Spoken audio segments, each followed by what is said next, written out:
Hi everyone, my name's Kathy. Welcome to Skip Living UK.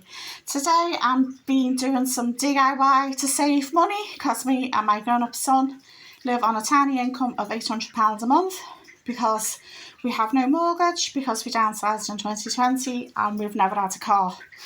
So my son's 23, he lives with me and he's saving up a deposit for his own place. So he has more money than that, but that's all ferreters away, and we have £800 to pay the bills and shopping and all the rest of it.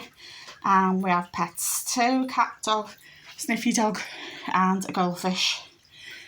So yeah, I picked up this bathroom cabinet left by the bins in the middle of the street the other day because I'm renovating my bathroom at the moment, so it cost me nothing.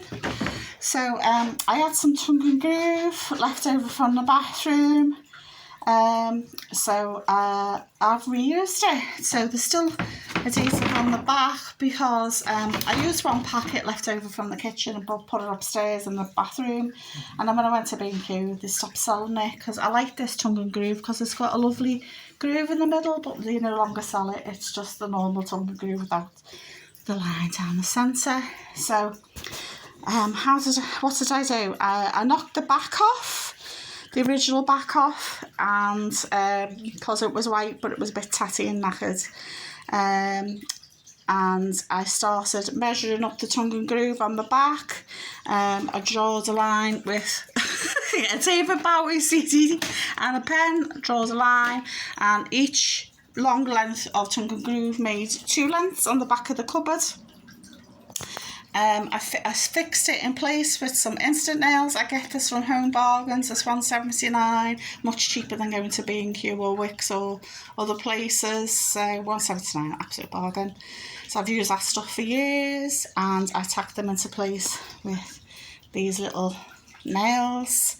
So now I'm about to chisel off all the gunk off the back, and I'll move everything and let you have a little look.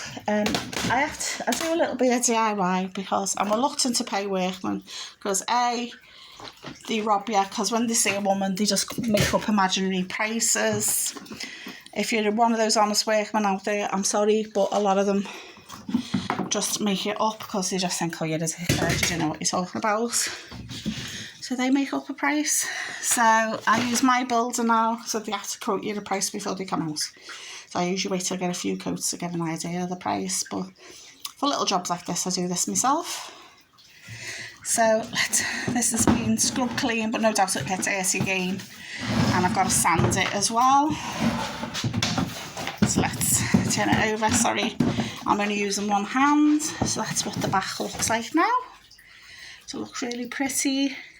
So I'm going to sand it all down with I've got little blocks, sanding blocks, they're like foam, and I'll rub that all over. I'll put it in the yard on my bench. I've got a little bench up there.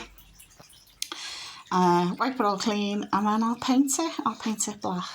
So I'll do another little catch-up video to show you when it's all done, and then I'll put fixing brackets on the top and the bottom, and then when the bathroom's good to go I'll fix it to the wall.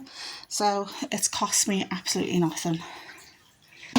So because I had the glue anyway, I had the tacks anyway, and this is my jigsaw, so I had that anyway, and the tongue and groove anyway, and the cupboard itself was free. So it's the whole job, and I've got black paint. The whole job is going to cost me nothing. It's just a matter of doing it. So bye for now. Let me know if you're doing any DIY or any renovations at the moment. It's my talk. I'd be interested to know. And if you could be so kind, please like, share and subscribe. See you soon.